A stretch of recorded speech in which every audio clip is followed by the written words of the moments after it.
An older couple was in bed in their home out in the country during a really bad thunderstorm. And there was a surprising knock at the door, and the husband went downstairs to see who it was. A man stood there soaking wet in all of his clothes and said, "Can you please give me a push?" The husband gave a response with a resounding no and slammed the door in his face. He went back up to the room, and his wife said, "Who was that?" And the guy said, "Oh, some guy wanting a push in this awful weather." And then the wife said, "Honey, don't you remember our wedding night? We got stuck in the mud, and some nice man came and gave us a push out." The husband quickly realized that he should have helped this man, and he went outside to help him. And he put on his jacket and his boots and everything. He went out on the porch, but he couldn't see the man, and he yelled out, "Hey, buddy, do you still need that push?" And the man yells back, "Yes, please." And the husband says, "Well, just tell me where you are." And the man responds and says, "I'm over here on your swing set."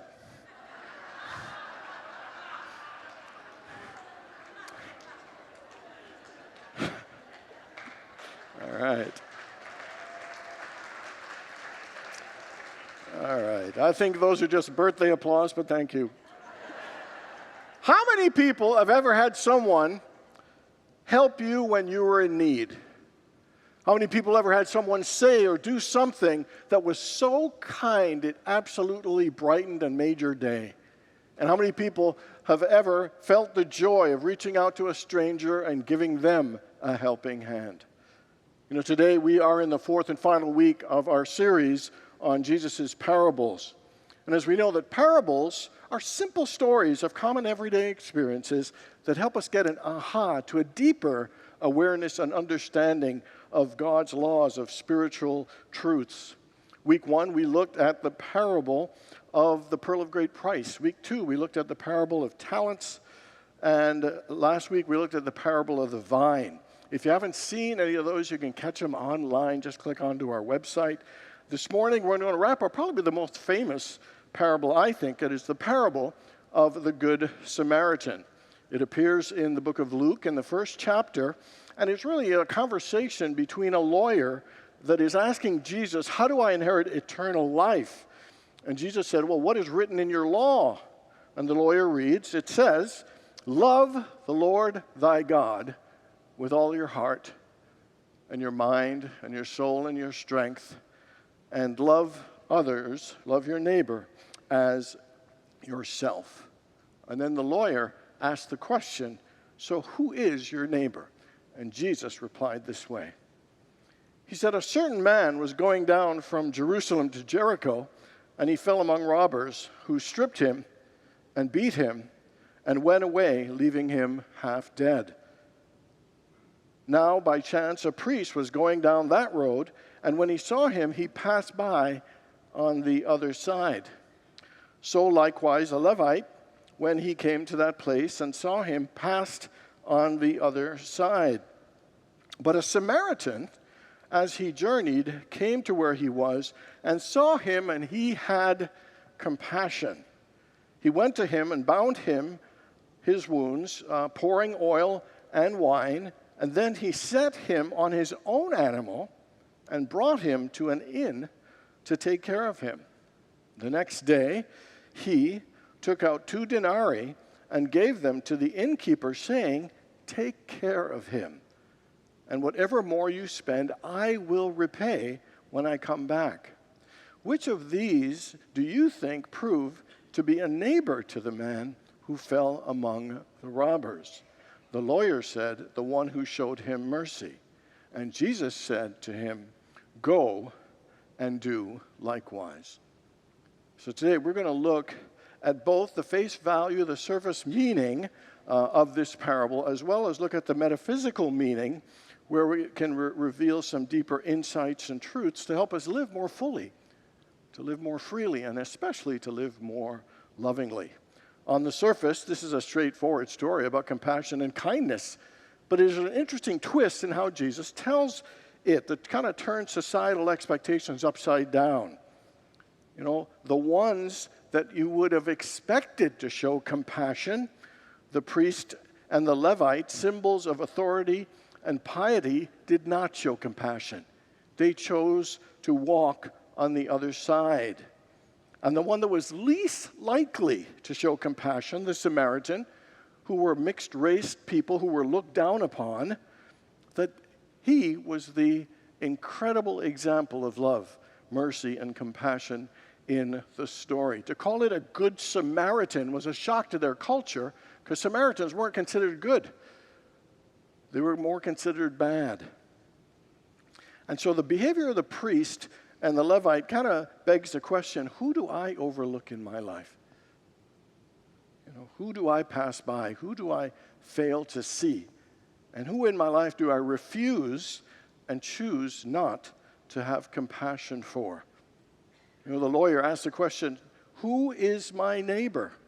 And that triggers a question of how we see others and how we treat others. Who is my neighbor? There are all kinds of varying views on who is my neighbors, but culturally, what they all agreed on, that strangers and foreigners for sure were not our neighbors. Greeks thought that strangers or foreigners were barbarians. Jewish people thought that strangers were Gentile dogs. Mohammedans thought that strangers were infidels. Back then and even today, and I would say almost especially today, we have a tendency to divide and separate people into all kinds of groups. Political separation, we divide, religion, money, nationality, gender, race. We have numerous ways that we divide ourselves, and we show favor to the group we like and disfavor to the ones that we do not like or do not agree with. And there's nothing wrong with diversity. That's fantastic. It is when it gets to the point that we withhold love and acceptance and compassion for those groups. It is when we get to the place where we create a sense of separation where we think they're not like us. They're not as good as us. They're not good at all. And we hold back compassion at all from them. Who is my neighbor? The parable asks and also answers the question that it is anyone that we come across that needs help. Anyone that we meet anywhere that is in need, they are our neighbor. Everyone really is our neighbor. Jesus' message is clear. Love and compassion is not limited by social status or race or religion. And it is an invitation for us to see beyond the labels and the judgments and the divisions that we have created in our minds, realizing that everyone is our neighbor means that we should love everyone. We should pray for everyone. We should bless everyone. We should have compassion for everyone. The message is saying, do not walk on the other side. Do not close off your heart. Don't turn away and ignore, but instead choose to open your heart to love, to understanding, and compassion. It seems pretty clear and a powerful message. Now let's go a little deeper with the metaphysical meaning. When we say metaphysical, we mean beyond the physical. And when we look at any Bible story, we think that every character and place represents some aspect in ourselves. And that it helps us understand ourselves and in a way to utilize this understanding to help us bring forth the highest version of ourselves, to live the most spiritually centered and full life, to bring forth more light and good into the world. So the first thing is that the road from Jerusalem to Jericho really represents the road of life, that we're all moving along our own path and journey, and a part of it, there will be struggles, that there'll be hardships, and there'll also be opportunities for us to grow. The traveler who was beaten up, who was wounded, represents the part in us that is wounded, the part in us that feels beaten up or broken or flawed or feels hurt or feels shame. It is the part of us that feels that sometimes we don't fit in, that we don't belong. That place in us that feels weak and vulnerable. And those wounds, those places could be physical, they could be emotional, they could be spiritual. Now, the robbers represent a negative mindset and energy that we have within us. And it could be fear or worry or judgment or lack or anger or unworthiness. It is the part in us that sometimes sabotages and undermines or steals or robs our own peace of mind, our own level of happiness and harmony and wholeness. The robbers represent some lower nature in ourselves where we feel stripped of our connection of unity and oneness with God and a connection with each other. The priest and the Levite represents a part in us that does not accept full responsibility for what we are here to do. That part of us that doesn't mind closing a blind eye, burying our head in the sand, choosing to not see, choosing to not be willing to change, to not be willing to do what is ours to do. That part of us that makes excuses about why we can't do that, why we can't get involved, why we can't take action. And there's a part in us and get so distracted by the appearance rather than focusing on the personal transformation and the inner spiritual work that we need to do. The Good Samaritan represents the Christ consciousness within, that divine love that transcends, human limitations and separations and labels and judgments. The Samaritan's compassion, represents unconditional love, an unconditional love that we're all capable of expressing when we are centered in our divine nature, when we are centered in God. The Samaritan, caring for the wounds of the traveler show us the healing power of love, that how love is restoring, how love rejuvenates in those areas where we feel broken. And finally, the inn and the innkeeper represent the power and the importance of community. So this Samaritan takes this beaten up man to this inn and asks them to care for him. And it is a symbol that we need community, that community is healing, community is nurturing. That thing they say that it takes a village? It does. If we want a good and happy life in society, it takes all of us. We need each other. Community uplifts, it connects, it heals, and it nurtures us. And so whether it's in a church, whether it's in a small study group, that we need each other. And it absolutely makes a huge difference. Community is important. It's powerful. And it's an important part of life and a part of healing and a part of love. So let's look at the three main lessons that we get from the parable of the Good Samaritan. The first one is that the importance to practice self-compassion. In order for us to have compassion for others, we must first cultivate compassion within ourselves. When Jesus said, love your neighbors as yourself, it implies that if we don't treat ourselves with kindness and care and compassion and love, it will be hard to impossible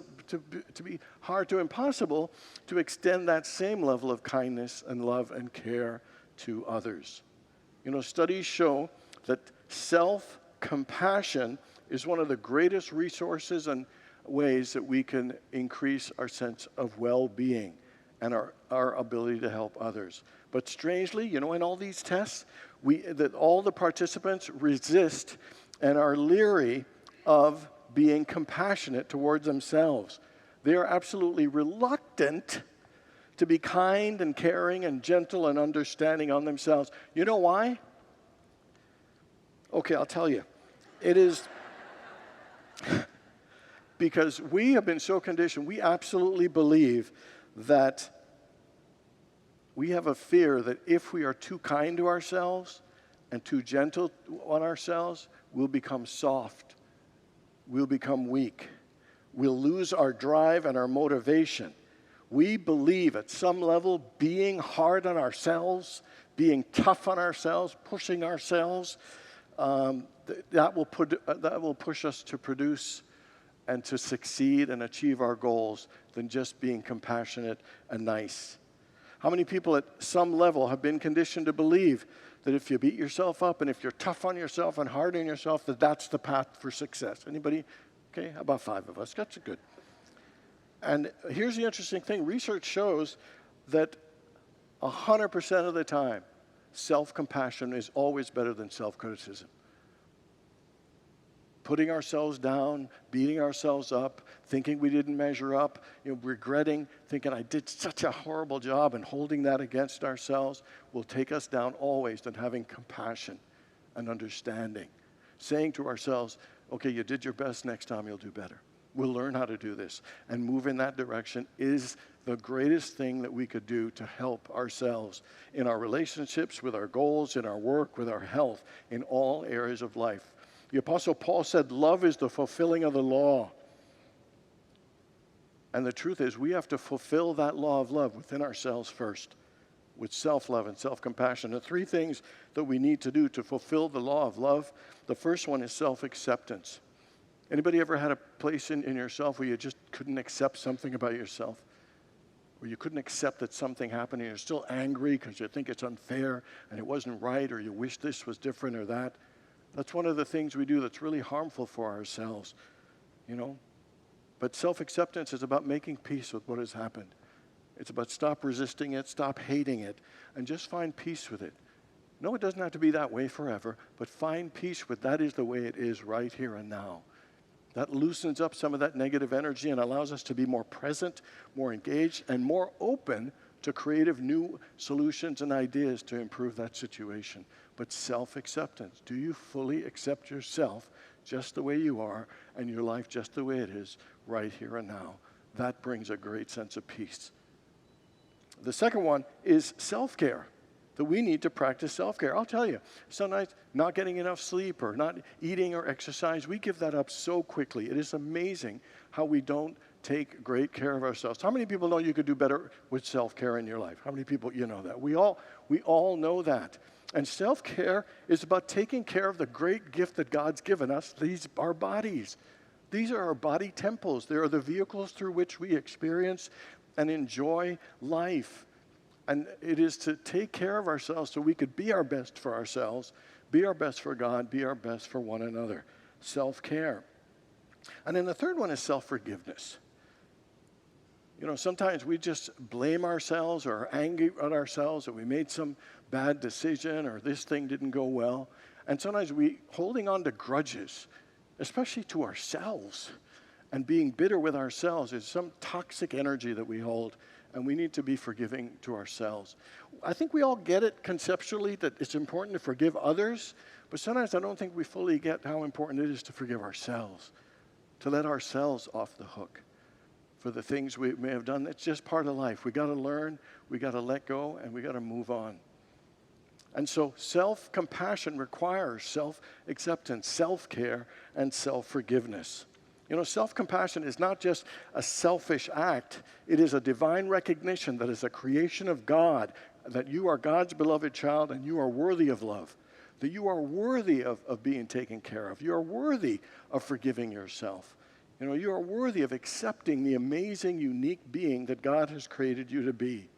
Irvin Seal, in his book Live and Learn, says, the person that fulfills the law of love within loves themselves.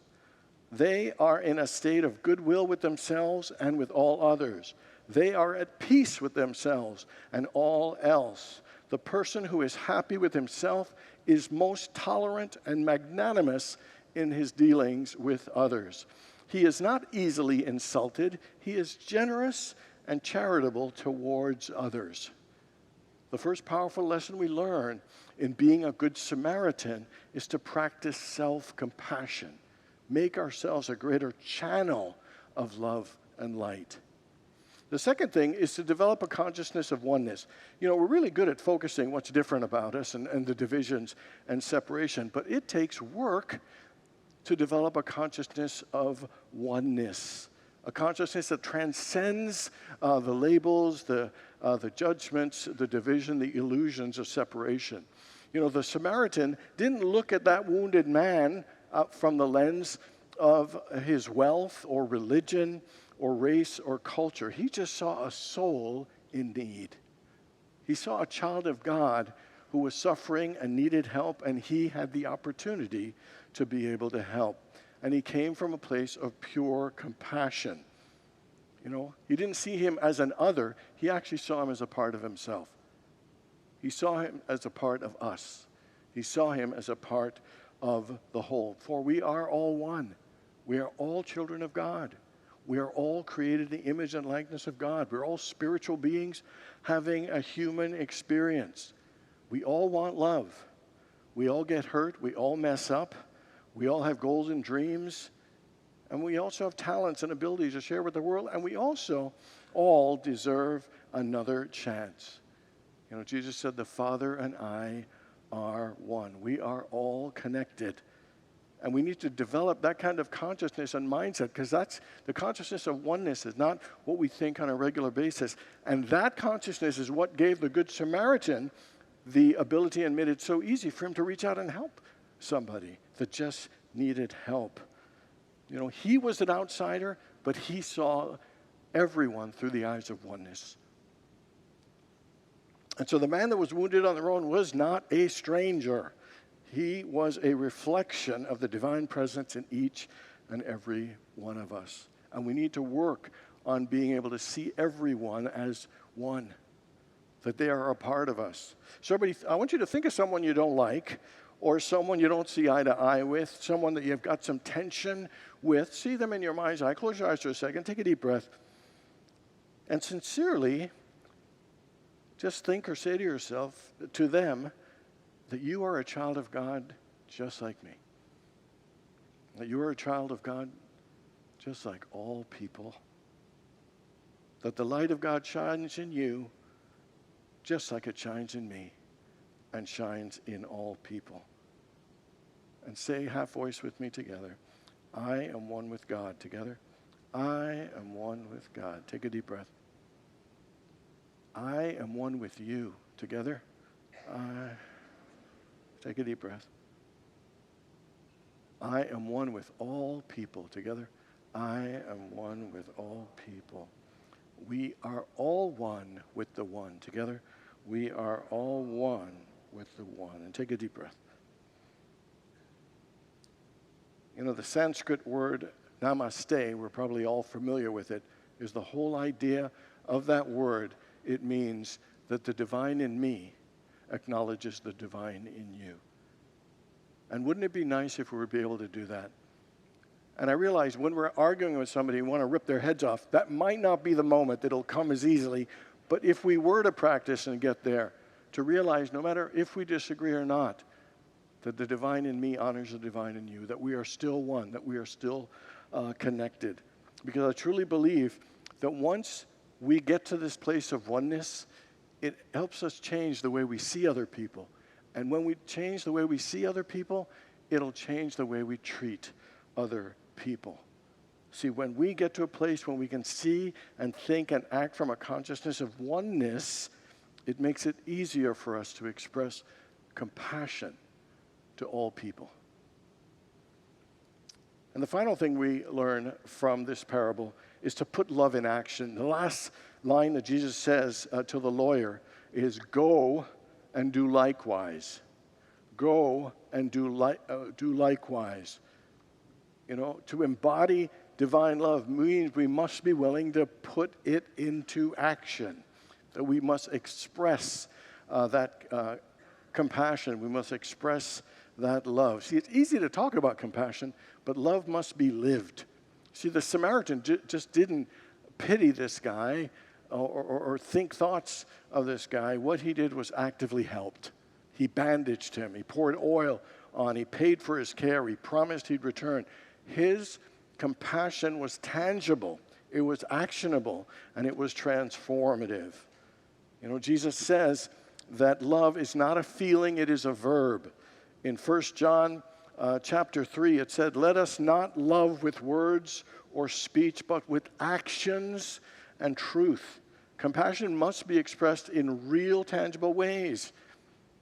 And they're not complicated, but they're tangible, and they are actions as simple as, but as powerful as saying a kind word, or lending a helping hand, or being in an act of service, or letting someone in traffic, or opening a door for somebody, or buying them a coffee, or bringing them flowers, you know, baking them cookies, or writing a card, or lending them a helping hand, or smiling at them, or complimenting them, or encouraging them, or telling them thanks and I appreciate you. These are powerful, tangible ways that we could put love in action.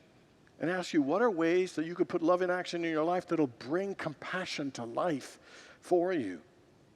You know, love in action happens in a number of ways, and the best, I think, are acts of kindness.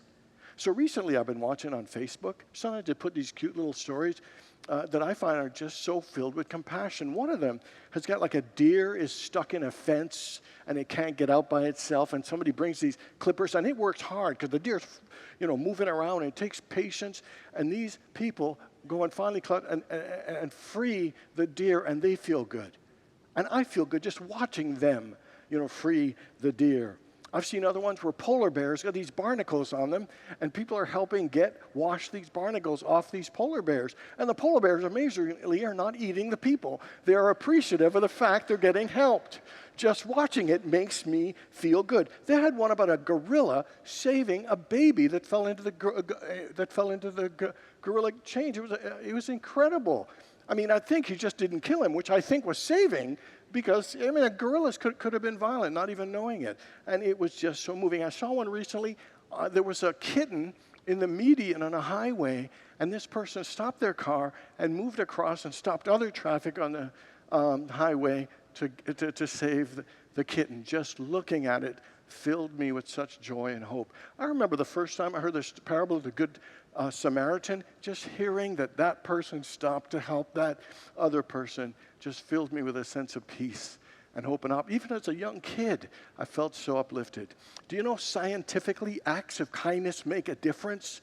They do studies, the levels of serotonin in us, the neurotransmitter that makes us feel good, get triggered when we are kind to someone.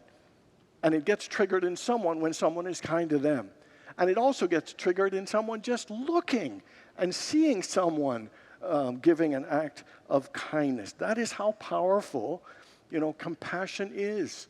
In putting love in action makes a difference to you, the others, and to the community and world. It sets out good, ripples of good vibes and ripples of positive energy that bless us all. So there's this rich guy, this materialistic guy, and one day he was driving his fancy car down the road, and he kept singing to himself, "I love my BMW, I love my BMW." And he was so wrapped up in his own song, he missed a turn and hit a tree.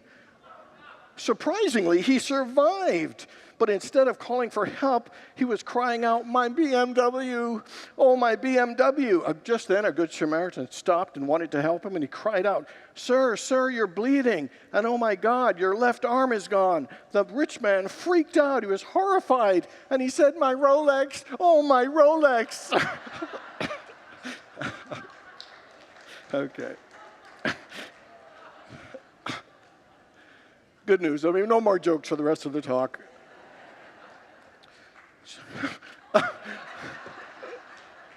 I felt the love behind that. So one of the things I think we'd all agree on is that life isn't easy. That even when we're successful, it is not easy. There are struggles, there are hurts, there are losses that we all face. And the fact is, we should be able to be compassionate because we all know how tough life is. It is not easy for anyone. The Dalai Lama said, if we want to experience true happiness, true joy, and feel inner peace, the thing we should all practice is compassion for others. That lowers the walls of resistance and judgments, and we get to just support and be a part of each other's lives and help create even greater things. It is the best thing we could do for our own happiness, the best thing we could do to improve our relationships, and the best thing we could do to help create a better and more loving world. Practice self-compassion, develop a consciousness of oneness, and put love into action. Embracing, expressing, and embodying the power of love and compassion. That is the great lesson in the parable of the Good Samaritan. God bless you all. Okay.